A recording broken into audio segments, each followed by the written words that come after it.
Bapak Ibu sekalian yang kami hormati, selamat pagi. Mohon maaf ini untuk ibadah pada saat ini agak tertunda beberapa saat karena ini jaringan internet agak terganggu karena ini kan merupakan live streaming sehingga bagi warga yang di rumah bisa mengikuti sama-sama. Jadi mohon maaf untuk sementara ini masih kita menunggu sebentar. Demikian informasi yang dapat kami sampaikan. Atas perhatiannya kami ucapkan terima kasih.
Bapak, Ibu, dan saudara-saudara yang dikasihi oleh Tuhan Yesus, Salam. Majelis Jemaat GKJ Ungaran menyampaikan selamat pagi, selamat datang di gedung gereja ini, dan juga kami mengucapkan selamat beribadah bagi Bapak, Ibu, dan saudara-saudara yang mengikuti ibadah melalui channel GKJ Ungaran di rumah masing-masing. Yang pertama, sebelumnya kami mohon maaf atas keterlambatan pelaksanaan ibadah pada saat ini karena ada gangguan jaringan internet, dan pada saat ini juga masih mengalami gangguan sehingga untuk yang live streaming nanti agak tertunda pelaksanaannya. Kemudian yang melayani dalam ibadah pada pagi hari ini adalah Bapak Pendeta Andreas Oktavianto MSI. Pada kesempatan ini kami menyampaikan terima kasih kepada Majelis Jemaat, Organis, Singer, Multimedia, tim dekorasi, tim kesehatan, dan semua pihak yang telah mendukung dalam ibadah pada saat ini. Kiranya pelayanan Bapak, Ibu, dan saudara-saudara sekalian senantiasa diberkati oleh Tuhan. Kami menyampaikan penekanan warta gereja untuk pelaksanaan PA-PD di kelompok dan pepandan pada masa Prapaskah tahun 2022 pada minggu ini dengan tema doa yang penuh keberserahan. Bacaan dari Lukas 22 ayat 42b. Untuk tempat, waktu, dan yang melayani, Bapak Ibu sekalian nanti dapat melihat dari warta gereja elektronik yang telah dibagikan.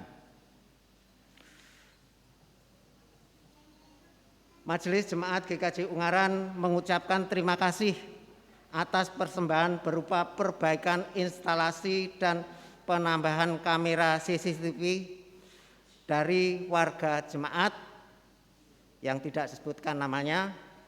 Kiranya berkat Tuhan selalu melimpah atas keluarga tersebut. Berikutnya, Lelayu telah pulang ke rumah Bapa di surga.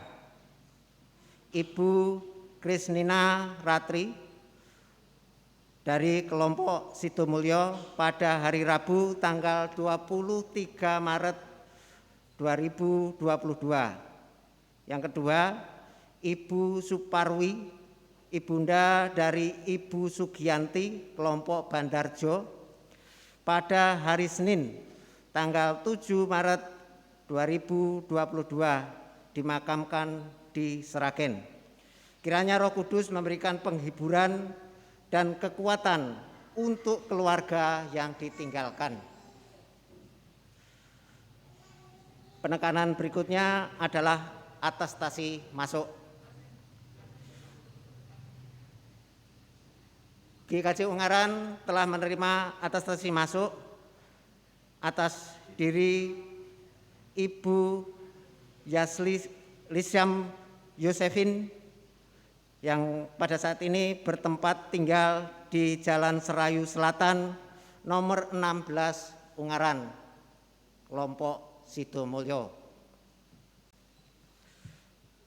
Kemudian penekanan berikutnya adalah pelonggaran kegiatan ibadah gereja di masa pandemi.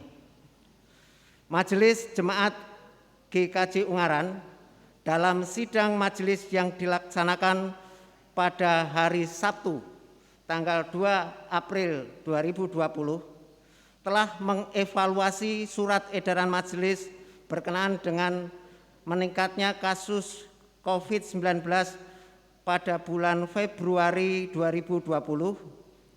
Hasil sidang memutuskan yang pertama, kegiatan peribadatan dan pelayanan pepandan kelompok dan komisi termasuk sekolah minggu, pemuda, remaja, adioswa, dan lain-lain dapat dilaksanakan dengan normal kembali. Yang kedua, semua warga tanpa dibatasi umur dapat ambil bagian dalam semua kegiatan gerejawi yang ada. Yang ketiga, protokol kesehatan tetap dipatuhi dengan ketat. Demikian informasi disampaikan, surat edaran majelis yang baru akan segera disampaikan kepada Bapak Ibu sekalian. Terima kasih, Tuhan memberkati. Demikian penekanan warta gereja pada hari ini. Atas perhatiannya kami ucapkan terima kasih.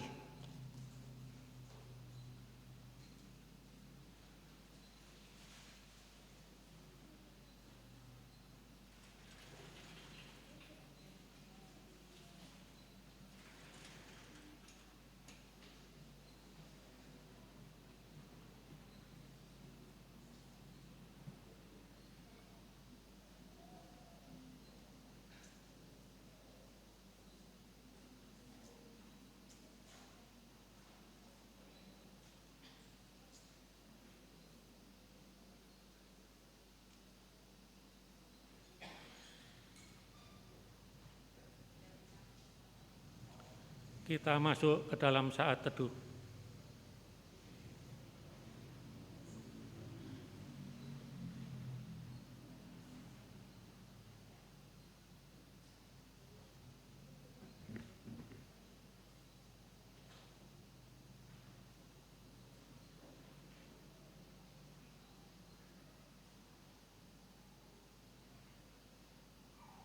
Saat teduh cukup. Jemaat kami undang untuk bangkit berdiri.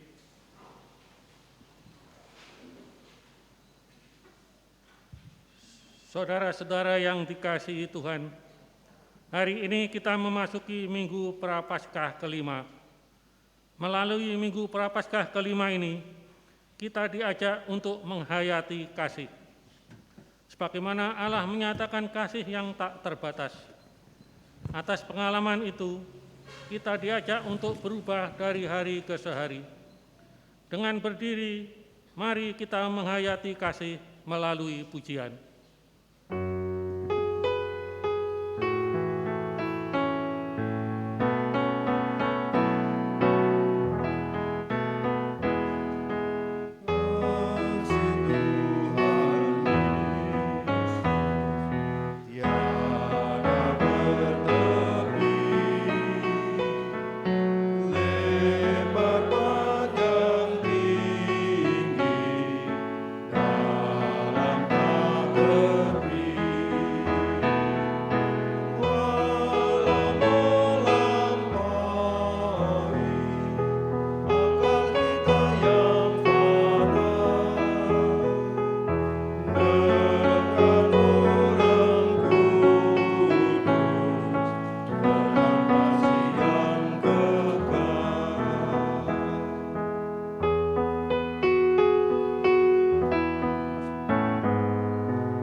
Jemaat yang dikasihi oleh Tuhan, kebaktian ini berlangsung dalam nama Bapa, Anak, dan Roh Kudus.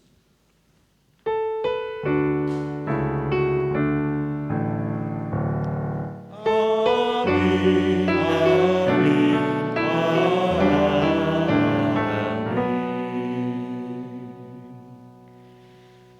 Damai sejahtera Tuhan menyertai saudara. Kini dan selamanya.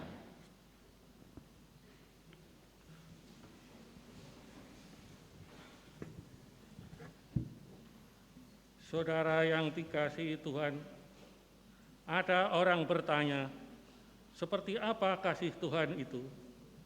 Inilah refleksi sahabat Sion melalui puisi.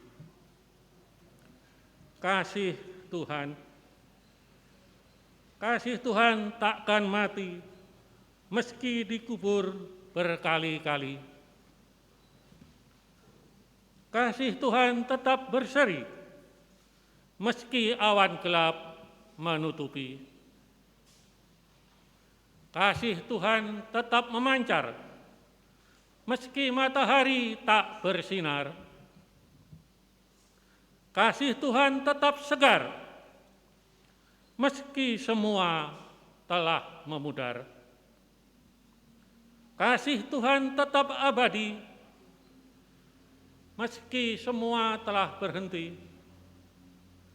Kasih Tuhan tetap menyertai, meski semua telah pergi. Apakah kita sudah mengalami kasih-Nya? Dalam doa pengakuan, mari kita bersatu dalam doa. Bapa Surgawi, Bapa yang kami puji dan kami sembah di dalam Tuhan kami Yesus Kristus. Pada minggu pagi hari yang indah ini ya Tuhan, kami anak-anak-Mu datang ke hadirat-Mu, memohon belas kasihan-Mu ya Bapa, atas ketidakmampuan dan ketidakberdayaan kami dalam mewujudkan kasih-Mu di dalam hidup kami sehari-hari. kami belum mampu mengasihi Tuhan dan sesama kami dengan kasih agape yang Engkau ajarkan kepada kami. Ampuni segala dosa kami ya Bapa, dan baharilah hidup kami melalui kuasa Roh-Mu yang kudus, agar kami di masa-masa yang akan datang, Engkau mampukan dan Engkau kuatkan untuk dapat mewujudkan kasih-Mu di dalam hidup kami sehari-hari. Di dalam nama Tuhan kami Yesus Kristus, kami mohon pengampunan-Mu. Amin.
Mari kita bangkit berdiri.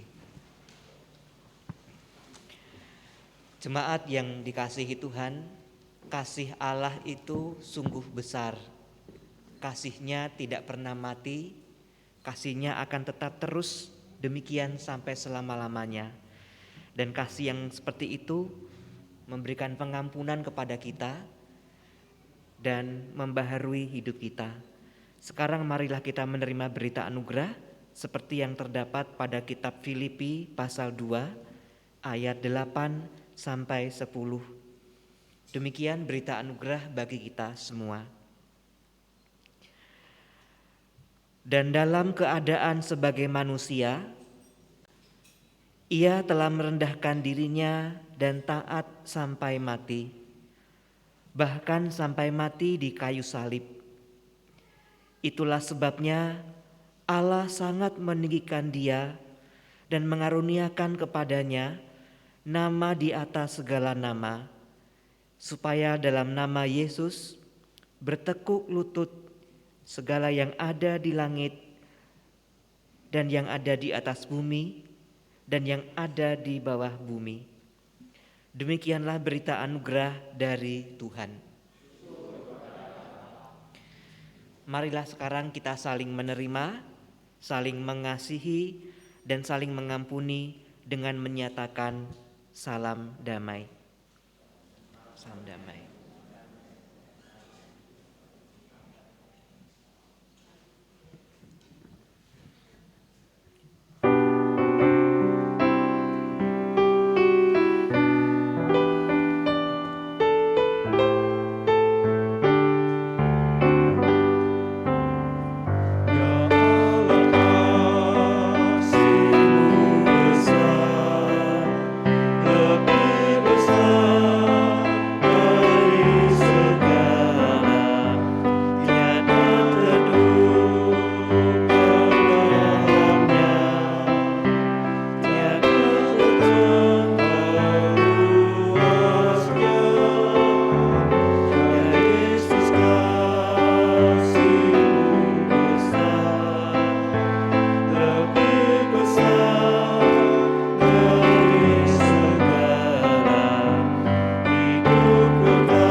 Marilah sekarang kita mempersiapkan diri untuk menyambut firman Allah, dan mari kita berdoa.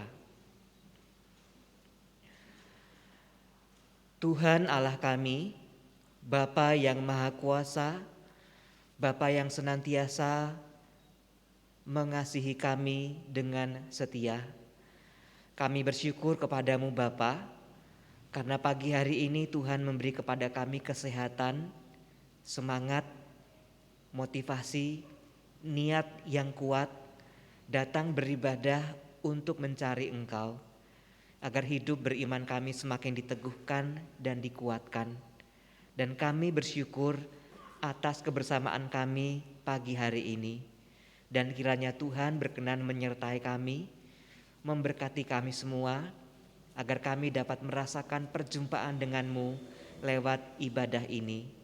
Dan saat ini, dalam memelihara iman kami juga bersyukur atas firman-Mu yang akan kami baca dan akan kami renungkan bersama. Kiranya Roh Kudus berkenan menaungi kami semua satu persatu dan mengurapi kami, agar pikiran dan hati kami terbuka untuk mengerti apa yang hendak Engkau nyatakan kepada kami. Berfirmanlah kepada kami Bapa, sebab kami siap menerimanya. Demi nama Tuhan Yesus, kami berdoa dan mengucap syukur. Amin.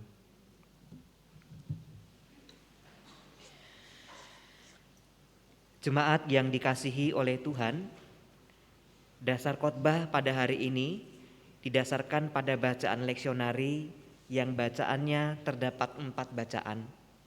Namun saat ini ada satu bacaan yang akan kita baca, selebihnya yaitu kitab Yesaya 43, kitab Mazmur 126, dan kitab Filipi pasal 3 akan kita baca di rumah kita masing-masing. Dan mari kita mempersiapkan Alkitab, kita membuka kitab Injil, yaitu kitab Injil Yohanes pasal 12, kitab Injil Yohanes pasal 12 ayat 1 sampai ayat 8.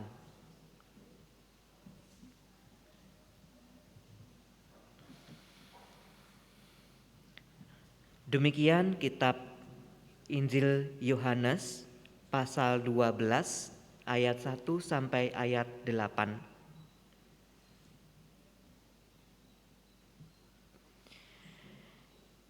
Yesus diurapi di Betania.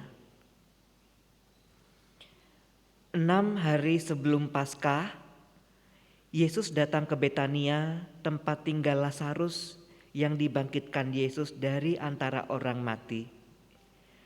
Di situ diadakan perjamuan untuk dia, dan Marta melayani. Sedang salah seorang yang turut makan dengan Yesus adalah Lazarus. Maka Maria mengambil setengah kati minyak narwastu murni yang mahal harganya, lalu meminyaki kaki Yesus dan menyekanya dengan rambutnya, dan bau minyak semerbak di seluruh rumah itu. Tetapi Yudas Iskariot, seorang dari murid-murid Yesus yang akan segera menyerahkan dia, berkata, "Mengapa minyak narwastu ini tidak dijual 300 dinar dan uangnya diberikan kepada orang-orang miskin?"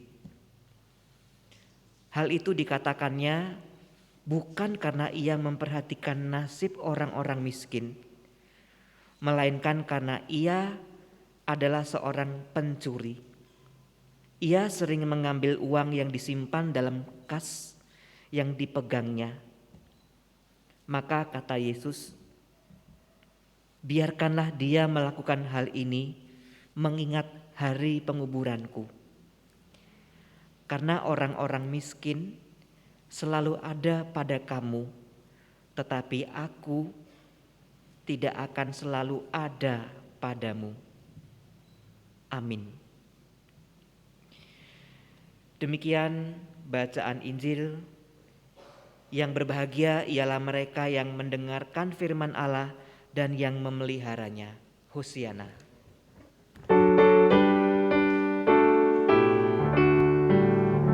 Hosiana, Hosiana, Hosiana.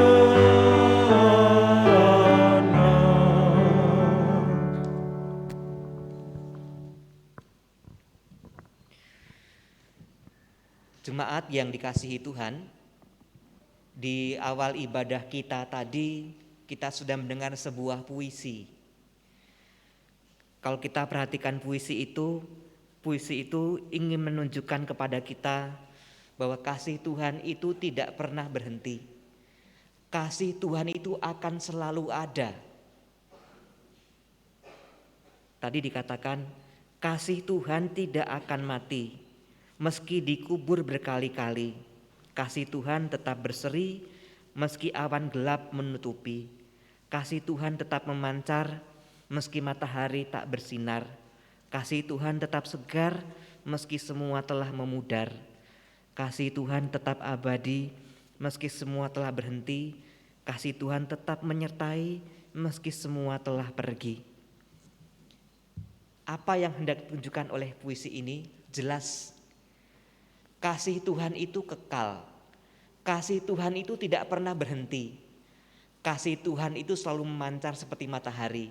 Meskipun ada awan, gelap, mendung, hujan, kasih Tuhan itu tidak pernah berhenti.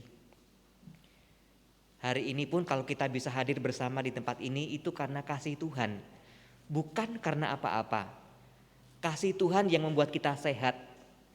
Kasih Tuhan yang membuat kita bisa bernafas dengan nyaman seperti sekarang, gratis. Kasih Tuhan yang memberikan semua kemungkinan itu. Ini semua kasih Tuhan. Kita bersama mendapatkan pemeliharaan iman di sini karena kasih Tuhan. Kalau bukan kasih Tuhan, kita tidak akan pernah sampai di sini. Sekarang pertanyaannya bagi kita semua, sudahkah kasih Tuhan yang seperti itu kita rasakan? Kita nikmati, kita alami. Ini pertanyaan bagi kita. Apakah kita bisa merasakan kasih Tuhan itu? Kalau sampai sekarang kita tidak bisa merasakan kasih Tuhan yang seperti itu, ini alamat bahwa kita tidak akan pernah dapat merasakan kebaikan Tuhan.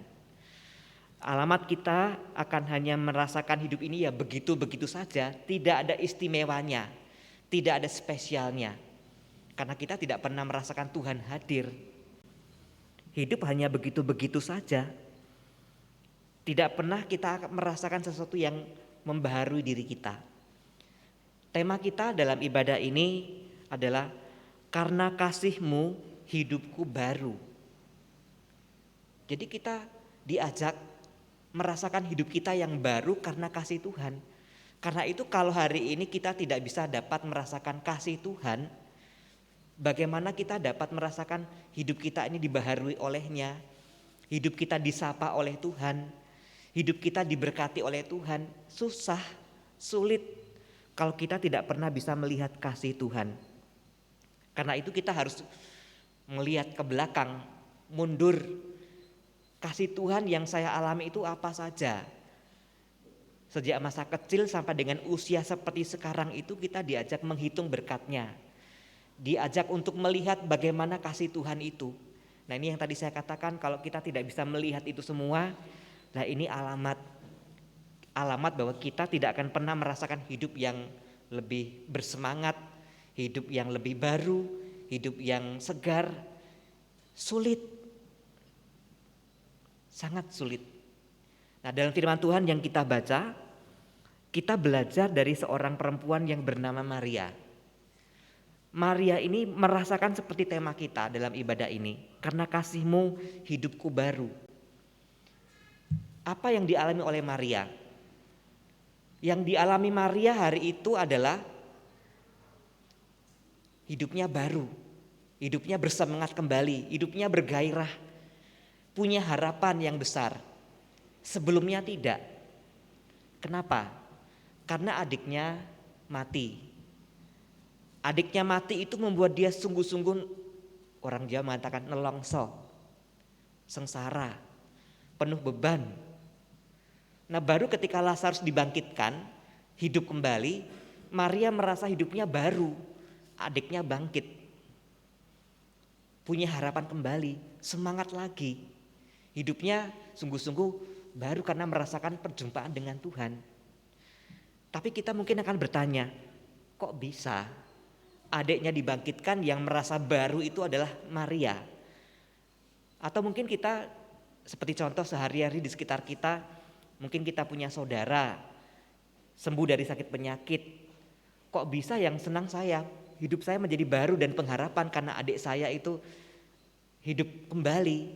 Itu bagaimana kaitannya untuk memahami itu? Di dalam firman Tuhan ini memang tidak diceritakan apa yang membuat Maria ini merasakan baru dalam hidupnya, pengharapannya tumbuh, tidak diceritakan. Tapi kita bisa melihat bahwa Marta, Maria, dan Lazarus ini adalah kakak beradik, 3 orang.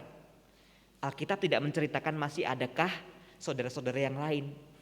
Tapi hanya dicatat ini mereka kakak beradik bertiga. Maria, Marta, Lazarus. Yang paling bungsu adalah Lazarus, laki-laki. Kita bisa mencoba membayangkan, kalau anak laki-laki pada waktu itu mati, itu artinya mereka, saudara-saudaranya, tidak akan pernah bisa mewarisi harta benda milik keluarga. Karena memang aturan di sana, di dalam budaya Yahudi itu, kalau sebuah keluarga tidak punya anak laki-laki, harta warisan itu akan dialihkan kepada pamannya atau dialihkan kepada siapa, yang penting laki-laki. Jadi kalau keluarga itu tidak punya anak, ya mereka tidak akan punya harta apapun. Apa yang menjadi jerih payah mereka tidak akan mereka nikmati dan tidak akan mereka miliki. Justru bisa dimiliki oleh orang lain, bahkan yang bukan saudara tapi orang kepercayaan. Kira-kira itu yang membuat mengapa Maria tidak punya pengharapan. Nah baru ketika adiknya dibangkitkan Tuhan Yesus, dia punya sebuah pengharapan. Hidupnya terasa baru. Karena keluarganya bangkit kembali, ada yang meneruskan keluarganya. Darah keluarga bisa diteruskan.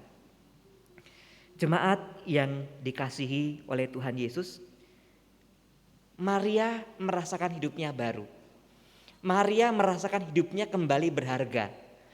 Maka ketika dia mendapatkan kesempatan yang seperti itu, ucap syukurnya kepada Tuhan itu luar biasa, sangat luar biasa, sangat besar, sangat bernilai. Ucapan terima kasih kepada Tuhan. Dan apa yang ditujukan Maria?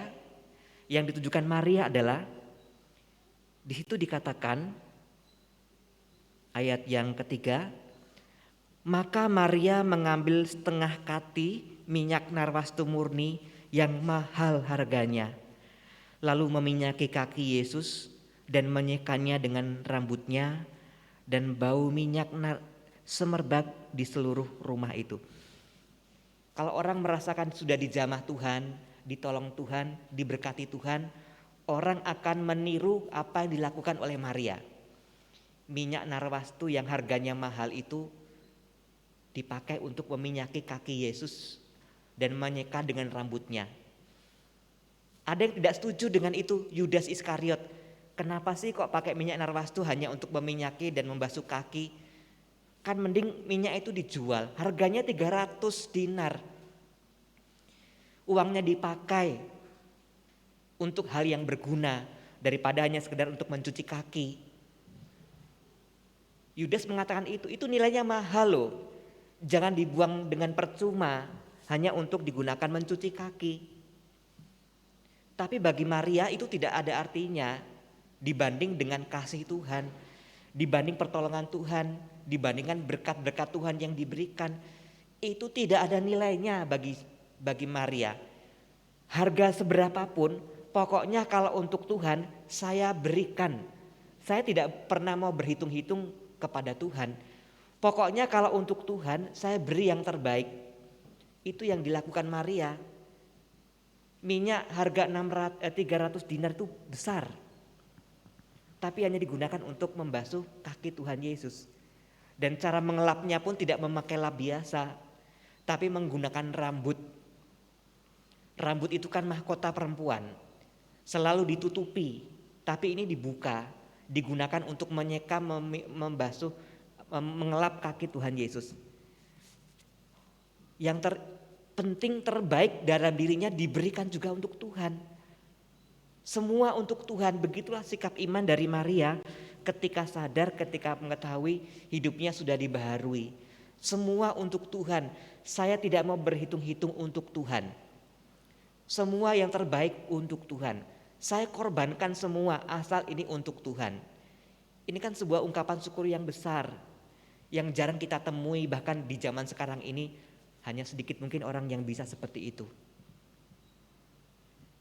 Bahkan Paulus, kalau kita membaca di dalam kitab Filipi yang tidak kita baca hari ini, itu juga mengatakan apa yang dulu yang ia banggakan, seperti kerasulannya, kefarisiannya, keyahudiannya, semua dia bangga. Bahkan kalau kita mau menggolongkan Paulus itu di zaman dulu, dia itu sama seperti orang-orang kadrun di zaman sekarang. Paulus itu orang yang fanatik. Dia seperti orang kadrun di zaman sekarang ini. Dia menganiaya jemaat. Dia mengejar-ngejar orang percaya pada Kristus, ditangkap di penjara. Minggu lalu kita membaca tentang Filipus yang menjadi martir, dibunuh. Itu di situ peran Paulus juga ada, menyetujui Stefanus dihukum rajam sampai mati.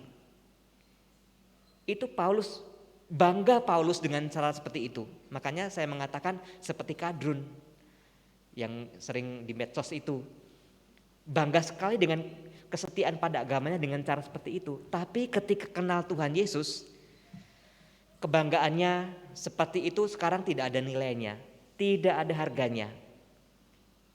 Apa yang dianggap sesuatu yang bernilai sekarang dianggap sampah. Paulus sendiri mengatakan itu dalam kitab Filipi 2 ini. Itu semuanya sampah, tidak ada nilainya. Sama seperti Maria. Apapun yang bernilai dalam hidupnya sekarang diberikan untuk Tuhan. Yang kata orang mahal itu bagi saya tidak. Jemaat yang dikasihi oleh Tuhan, kalau kita ingin punya sikap seperti Maria seperti itu, apa yang harus kita lakukan? Kalau kita merasa sekarang ini belum seperti itu, yang kita lakukan apa? Harus bagaimanakah saya? Ya, tentunya yang harus kita lakukan adalah sekarang menghayati kasih Tuhan dalam hidup kita masing-masing itu seperti apa. Kalau kita tidak pernah bisa menghayati kasih Tuhan yang besar dalam hidup kita, tidak mungkin kita sampai pada sikap seperti Maria ini. Tidak mungkin. Hanya kalau kita bisa merasakan kebaikan Tuhan, kasih Tuhan, baru bisa kita bersyukur besar seperti Maria. Karena itu tadi pertanyaannya sangat penting di depan tadi. Apakah kita pernah merasakan kasih Tuhan yang menyapa kita? Lihatlah peristiwa-peristiwa dalam hidup kita selama ini. Sudahkah kita merasakan perjumpaan dengan Tuhan? Sudahkah kita merasa Tuhan itu mengasihi kita? Dalam setiap peristiwa apa saja? Sudahkah merasakannya? Sudahkah kita berjumpa dengan Tuhan? Nah, kalau kita tidak pernah merasakan kebaikan Tuhan seperti itu, ya ini tadi berat. Sulit untuk bisa bersyukur seperti Maria. Mau persembahan aja hitung-hitungan kok. Ini uangnya tinggal sekian. Untuk Tuhan sekian. Lah nanti untuk pulang gereja bagaimana? Lah nanti untuk bayar SPP bagaimana? Bayar kebutuhan dapur bagaimana? Listrik. Mesti hitung-hitungan kalau untuk Tuhan. Lebih baik gak usah persembahan. Nanti hidup ini jadi berat. Ini hanya contoh sederhana. Jadi kalau untuk Tuhan, Maria tidak mau hitung-hitungan. Harga yang tinggi 300 dinar tidak masalah. Ini untuk Tuhan. Kita mau melayani, wah saya tidak bisa melayani, capek sekali. Waktu saya sangat sedikit untuk bisa pelayanan. Tapi orang yang sungguh-sungguh bisa merasakan kasih dari Tuhan akan mengatakan, saya capek, iya, tapi ini untuk Tuhan. Saya mau berbuat yang terbaik untuk Tuhan walaupun saya capek. Kalau kita bicara tentang apa yang Tuhan berikan kepada kita, kasih Tuhan besar seperti itu, tidak akan kita akan hitung-hitungan. Tidak akan, karena kita sungguh-sungguh bersyukur. Begini saja saya atau kami sudah merasakan berkat Tuhan. Dan selama ini Tuhan juga tidak pernah menelantarkan kami. Maka kalau saya memberi yang ala kadarnya, saya malu. Tuhan begitu baik kok saya tidak membalas kebaikan Tuhan seperti itu. Saya malu. Nah, kalau kita ingin sampai pada sikap iman seperti itu, kuncinya tadi, nikmati dulu kasih Allah, cari. Karena tadi dalam puisi mengatakan, ya kasih Tuhan tidak pernah berhenti kok. Walaupun dikubur, walaupun dihalang-halangi, tidak pernah berhenti bersinar seperti matahari. Matahari itu tidak pernah berhenti bersinar. Terus bersinar 24 jam sehari, 365 hari setahun. Tidak pernah berhenti. Tapi kenapa tidak bersinar? Ya karena ada mendung, ada hujan, tapi tidak pernah berhenti. Hidup kita juga seperti itu. Tuhan tidak pernah meninggalkan kita. Tuhan terus mengasihi kita. Ya kadang-kadang ada masalah keluarga, masalah pekerjaan, masalah pelayanan, kadang-kadang ada.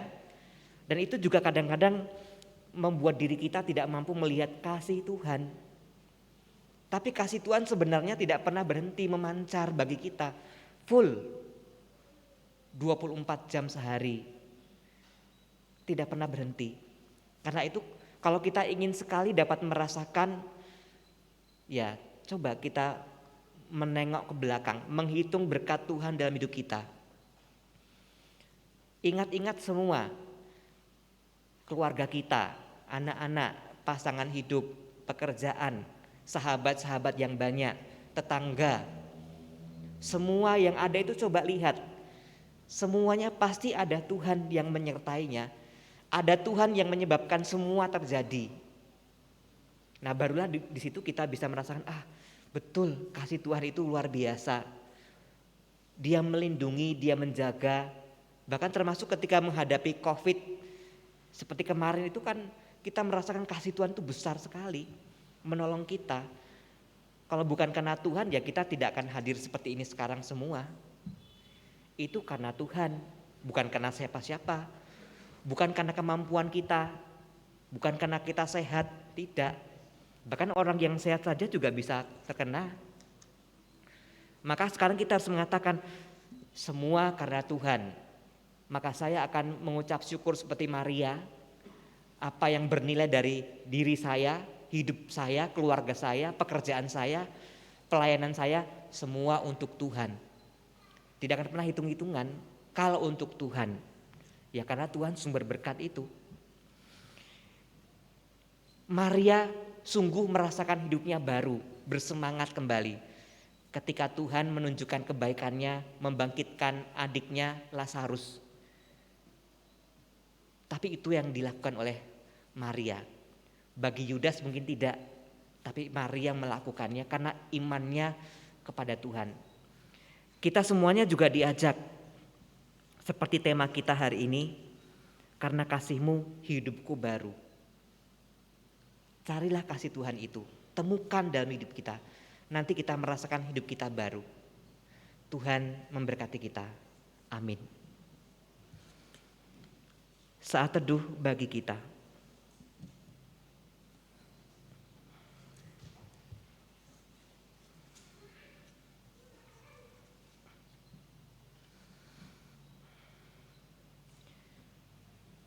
Saat teduh cukup.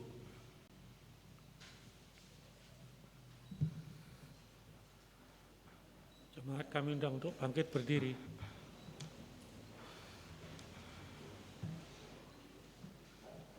Bersama-sama dengan umat Allah di masa lalu, masa kini dan masa datang, marilah kita mengucapkan pengakuan iman rasuli. Aku percaya kepada Allah, Bapa yang Maha Kuasa, Khalik langit dan bumi, dan kepada Yesus Kristus, anaknya yang tunggal Tuhan kita, yang dikandung daripada Roh Kudus, lahir dari anak darah Maria, yang menderita di bawah pemerintahan Pontius Pilatus, disalibkan, mati dan dikuburkan, turun ke dalam kerajaan maut. Pada hari yang ketiga bangkit pula dari antara orang mati, naik ke surga, duduk di sebelah kanan Allah, Bapa yang Maha Kuasa, dan akan datang dari sana untuk menghakimi orang yang hidup dan yang mati. Aku percaya kepada Roh Kudus, gereja yang kudus dan am, persekutuan orang kudus, pengampunan dosa, kebangkitan daging, dan hidup yang kekal. Amin. Jemaat dipersilakan duduk kembali.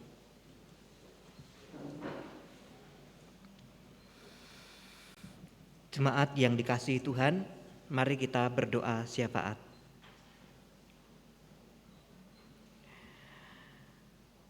Tuhan Allah kami, Bapa yang maha baik, Bapa yang penuh kasih.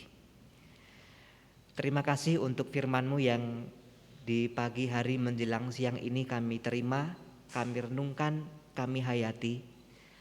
Kiranya Tuhan menolong kami untuk menjadi dan meniru sikap beriman dari Maria yang sudah merasakan jamahan kasih Tuhan di dalam hidupnya dan menjadikan hidupnya baru kembali dan bergairah, bersemangat. Kami percaya saat ini bila kami sedang tidak bergairah, tidak bersemangat, kami ingin mencari Tuhan untuk melihat kebaikan Tuhan yang terus memancar dalam hidup kami tiada henti.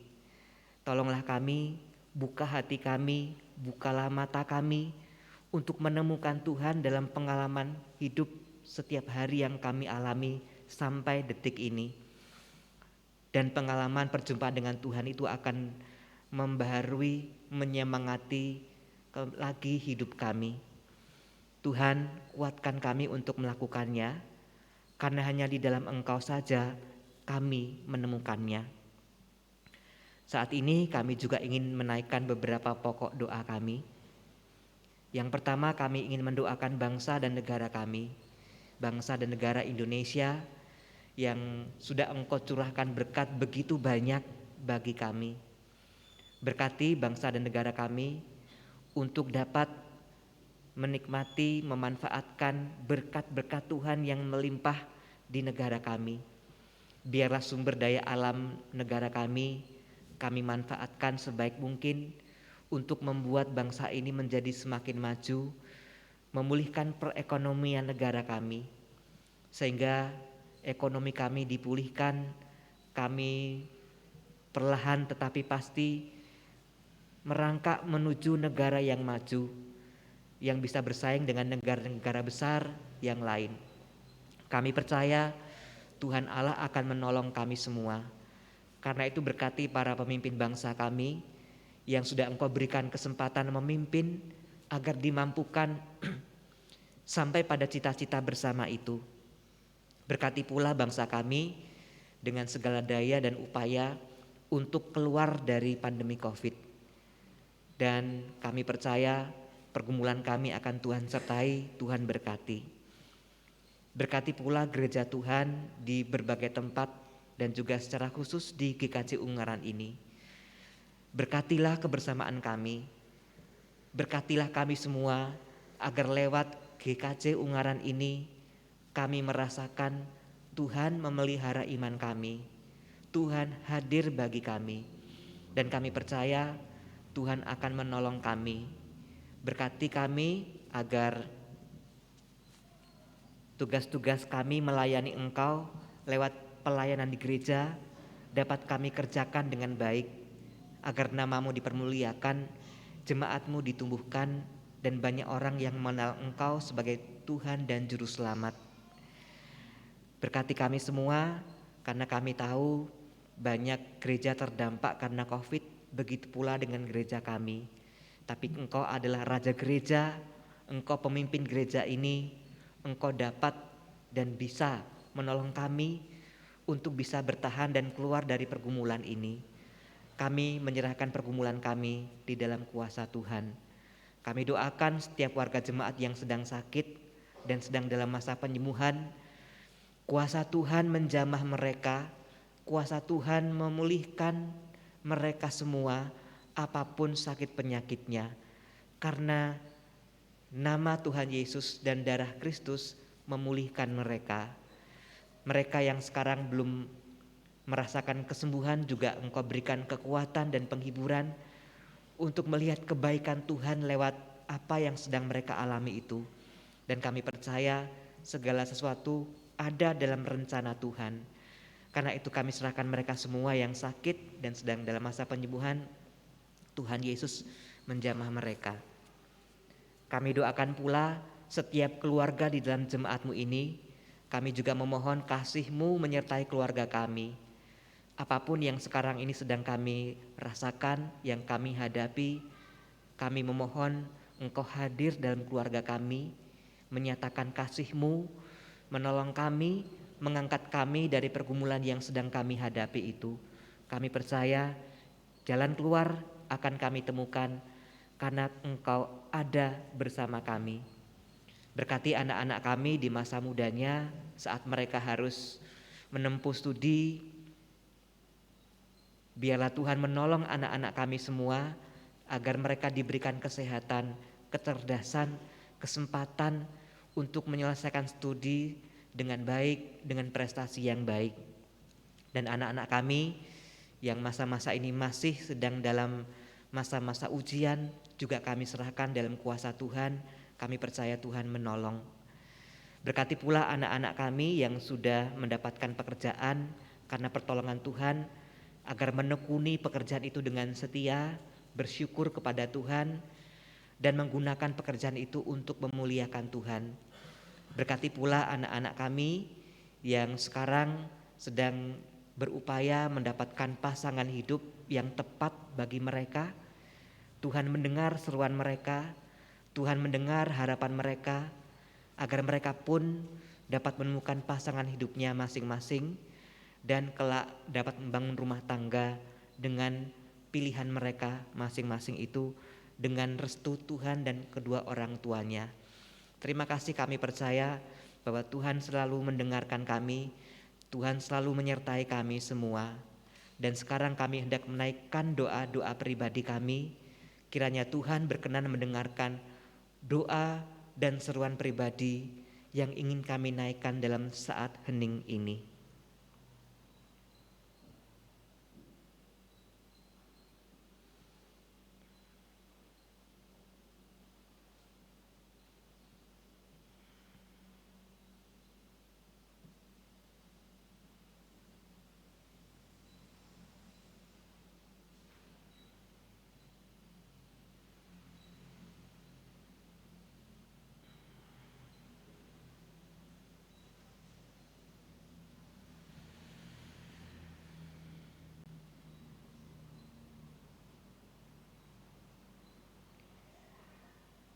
Tuhan Allah kami,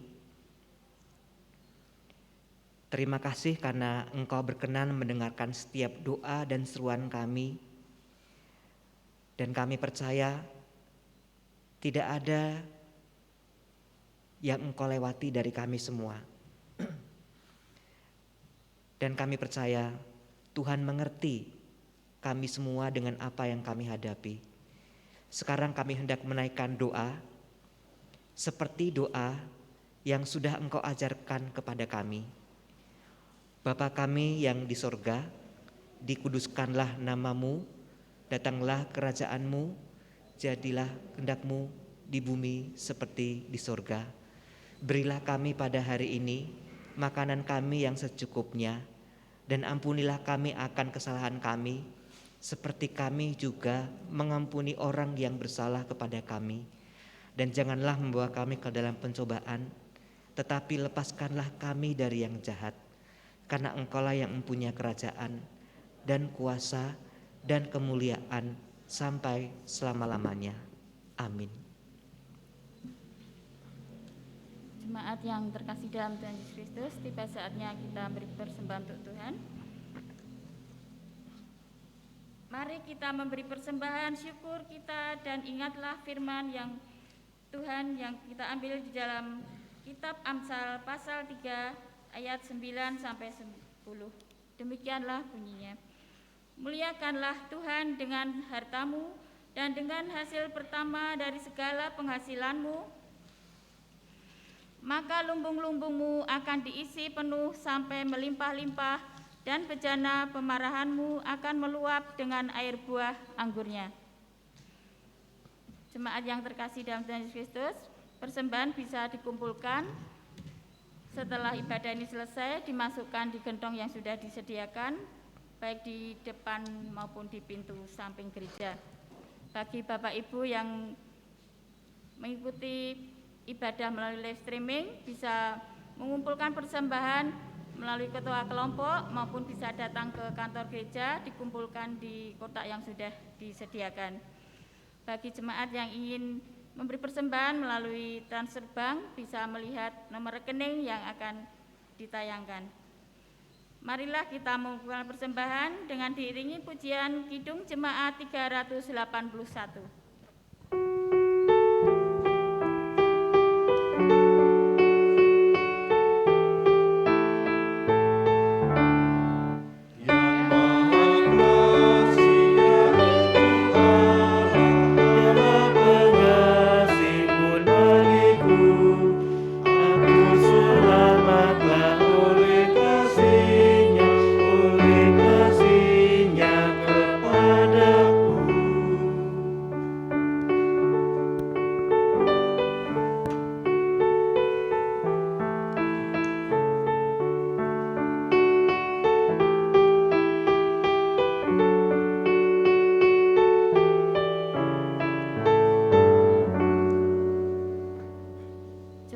Jemaat mohon dibangkit berdiri.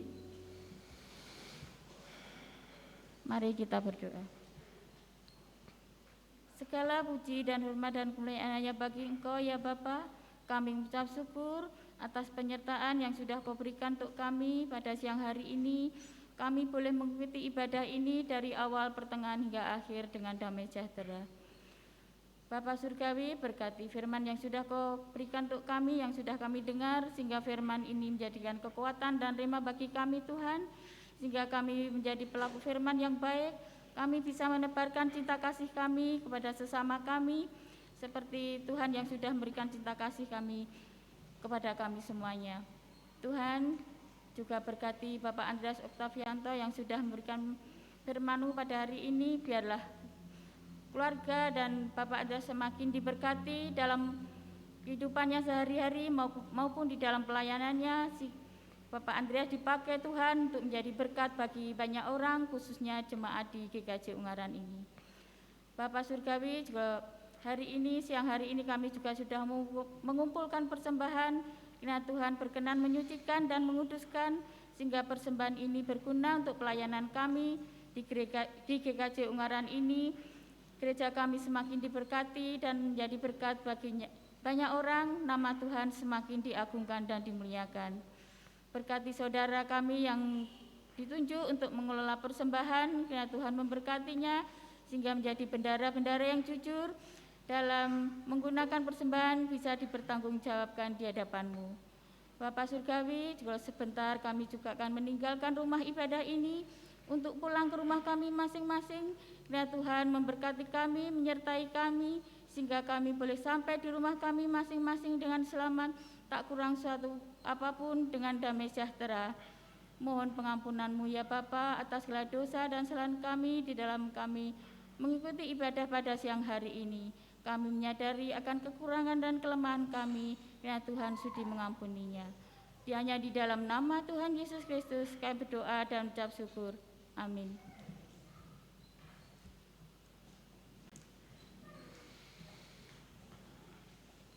Kita masuk pada pengutusan dan kita memuji nama Tuhan dari Kidung Jemaat 408.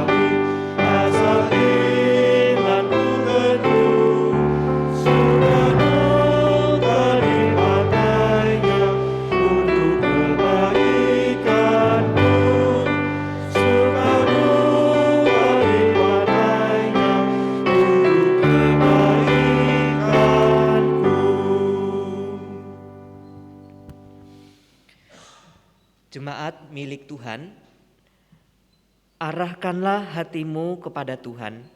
Kami mengarahkan hati kepada Tuhan.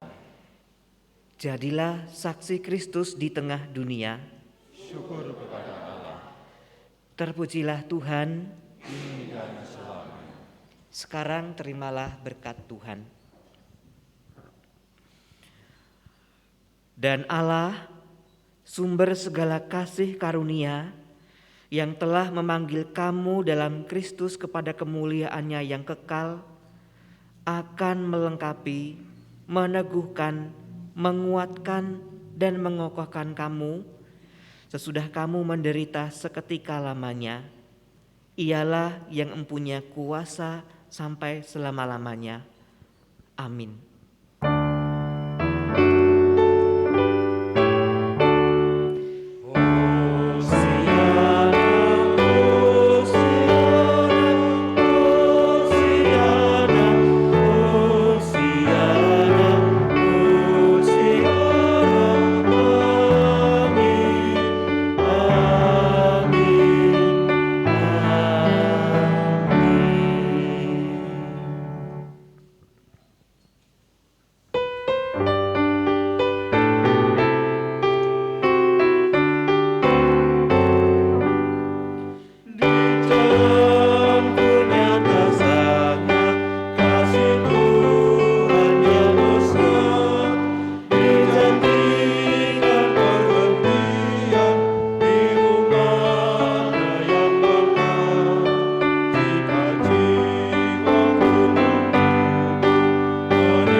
Selesai, Majelis GKJ mengucapkan terima kasih atas kehadiran Bapak Ibu sekalian.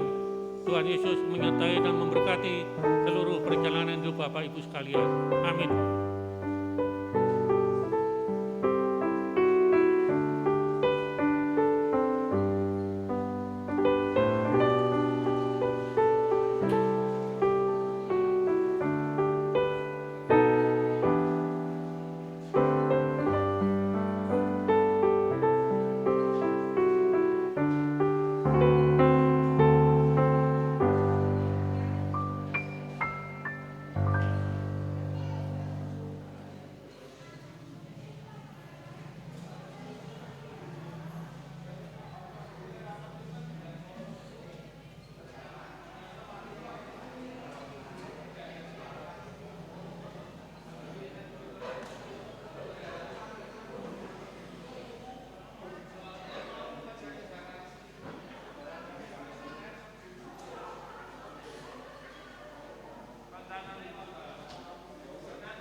Tuhan.